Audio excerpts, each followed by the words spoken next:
Okay mga guys, ang gagawin natin for today ay mag-aayos tayo ng PVC leak.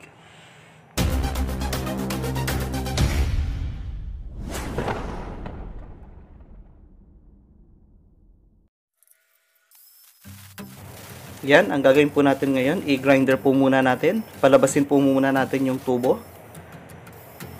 Makikita na po natin yung leak dito, no? Tapos silsilin po natin. Yan, dahan-dahanin lang natin na silsilin, no? Para just in case man, hindi matamaan ng malaki yung tubo. Be sure po na nakapatay po yung line natin para po sigurado na walang talsik, no? Or anumang sirit. Para mas maganda po yung trabaho at mas maayos. Ayan ho, makikita nyo ho, no?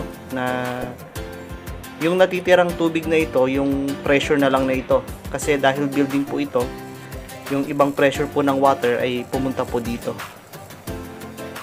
Continue lamang po tayo sa pagsilsil natin, no? Hanggang sa lumabas na po yung ating tubo. Tapos putulin na natin gamit yung garing bakal.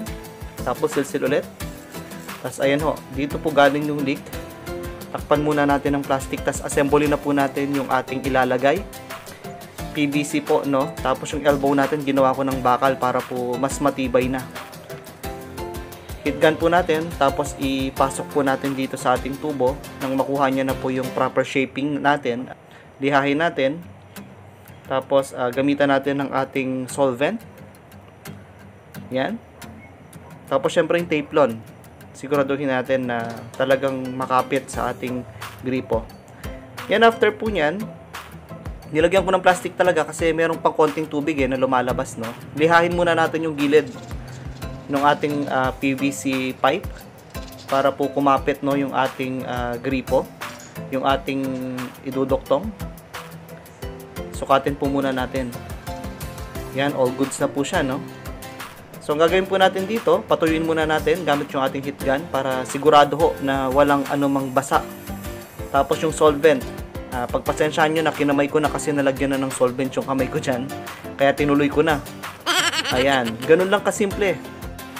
Hintayin lang po natin ng 40 minutes or 1 hour para siguradong makapit. Yan ho, ito po yung kabuuan yan. Try na rin naman po natin ito. Okay naman po, wala naman pong leak. Ayos na ayos po. Siyempre ho, pagkatapos natin magtrabaho, linisin na po natin. Yan ho. Yung mga gamit, ligpitan na rin. Siguraduhin natin walang kalat. Yan, okay na. Tapos yung dito sa labas natin, ayusin din natin, no? Yung mga gamit ko na naging makalat.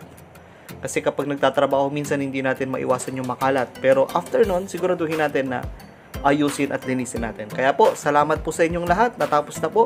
Ako'y mag-e-end na.